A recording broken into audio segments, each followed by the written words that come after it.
I am Dr. Vincent K. Chakyat, consultant orthopedic surgeon, heading orthopedic department at St. Joseph's Hospital, Manyamal.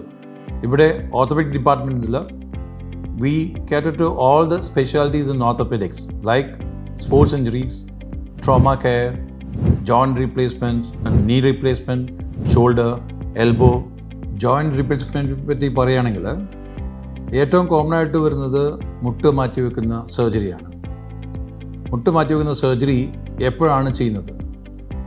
ആദ്യമേ after the age of 55-60 മിക്ക ആൾക്കാർക്കും അവരുടെ ശരീരപ്രകൃതി അല്ലെങ്കിൽ അവർ താമസിക്കുന്ന സ്ഥലം, അവരുടെ ജോലി, ഇതൊക്കെ ഡിപ്പെൻഡ് ചെയ്ത് അവർ മുട്ടിൻ്റെ തേയ്മാനം വരുന്ന ഒരു പ്രോസസ്സുണ്ട്. It's called as wear and tear of the knee joint. അത് തുടക്കത്തിൽ ഈ പറഞ്ഞ കൺസർവേറ്റീവ് ലൈൻ ഓഫ് മാനേജ്മെൻറ്റ്, അതല്ല എങ്കിൽ അതിൻ്റെ അലൈൻമെൻറ്റിൻ്റെ പ്രോബ്ലം ആണെങ്കിൽ HTO, ഹൈ ടിബിയൽ ഓസ്റ്റോട്ടമി എന്ന് പറഞ്ഞ ഒരു സർജറി, അതൊക്കെ വെച്ചിട്ടാണ് മാക്സിമം അത് കറക്റ്റ് ചെയ്യാൻ നോക്കുക. ഒരു നിവൃത്തിയില്ലായെങ്കിൽ മാത്രമേ all the three segments are involved, then only we think about മുട്ട് മാറ്റിവെക്കുന്ന സർജറി പറ്റി ചിന്തിക്കുക. മുട്ട് മാറ്റിവെക്കുന്ന സർജറീസിൽ ഏറ്റവും പേടിക്കേണ്ട പ്രോബ്ലം ഇൻഫെക്ഷനാണ്. ഇൻഫെക്ഷൻ ബദലായിരിക്കാൻ പേഷ്യൻറ്റിനെ ആദ്യമേ തന്നെ നന്നായിട്ട് ഇവാലുവേറ്റ് ചെയ്യണം. എല്ലാ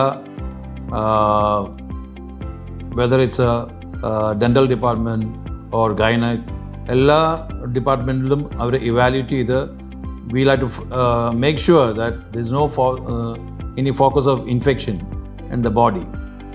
എന്നാൽ മാത്രമേ ഒരു സർജറിയെ പറ്റി ചിന്തിക്കുകയുള്ളൂ.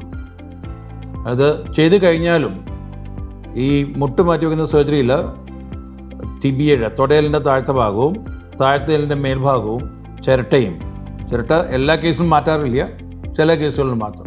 അത് റീസർഫസ് ചെയ്ത് അതിൻ്റെ സിമെൻറ്റ് വെച്ച് ഫിക്സ് ചെയ്ത് അതിൻ്റെ ഇടയിലൊരു പോളി വെച്ച് കൊടുക്കാറാണ് പതിവ്. ഇത് ചെയ്ത് കഴിഞ്ഞാൽ second day onwards we make the patient walk. അതുപോലെ അവർ 0 to 140 ഡിഗ്രിയാണ് സാധാരണ ഒരു മുട്ടിനുള്ള റേഞ്ച് ഓഫ് മോഷൻ. അത് മാക്സിമം എടുത്ത് ഫ്ലെക്ഷനും എക്സ്റ്റൻഷനും ചെയ്ത് എക്സസൈസ് ചെയ്ത് ആ പേഷ്യൻറ്റിനെ എത്രയും പെട്ടെന്ന് നടത്തിക്കുക എന്നുള്ളതാണ്. നടത്തി തുടങ്ങുമ്പോഴും ആ പേഷ്യൻറ്റിന് ഇനീഷ്യലി കുറച്ച് വേദന ഉണ്ടാവും. അത് 2 കാരണം കൊണ്ടാണ് ആ വേദന വരുന്നത്. ഒന്ന്, ആ മുറിവിൻ്റെ വേദന. 2, ഇത്രയും നാളും തേയ്മാനം ഉള്ളതുകൊണ്ട് ആ പേഷ്യൻസിൻ്റെ മുട്ടിനോട് അനുബന്ധിച്ചുള്ള മസിൽസ് ഒന്നും വർക്ക് ചെയ്യത്തില്ല. അപ്പോൾ അതിൻ്റെ വീക്ക്നെസ് കാരണവും വേദനയുണ്ടാവും. അപ്പോൾ അതിന് ഈ പറയുന്ന എക്സസൈസും കാര്യങ്ങളാണ് സ്ഥിരം ചെയ്യേണ്ടത്. ഒരു മുട്ട് മാറ്റി വെച്ചതുകൊണ്ട് ഉടനെ തന്നെ വേദന മാറത്തില്ല. അത് ഇറ്റ് ടേക്സ് സം ടൈം, ഒരു 2-3 ആഴ്ച പിടിക്കും.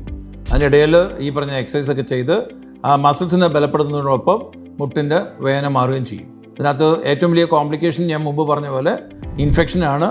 ഇപ്പോൾ ഇൻഫെക്ഷൻ വരാതെ ഞാൻ പറഞ്ഞു പ്രീ ഓപ്പറേറ്റീവായിട്ട് നന്നായിട്ട് ഇവാലുവേറ്റ് ചെയ്യണം. ദാറ്റ്സ് 1. സെക്കൻഡ്, ചെയ്യുന്ന തിയേറ്റർ അത്രയ്ക്ക് നല്ലൊരു തിയേറ്ററിൽ വേണം ചെയ്യാനായിട്ട്. മിനിമം പേഴ്സണൽ വേണം തിയേറ്ററിൽ.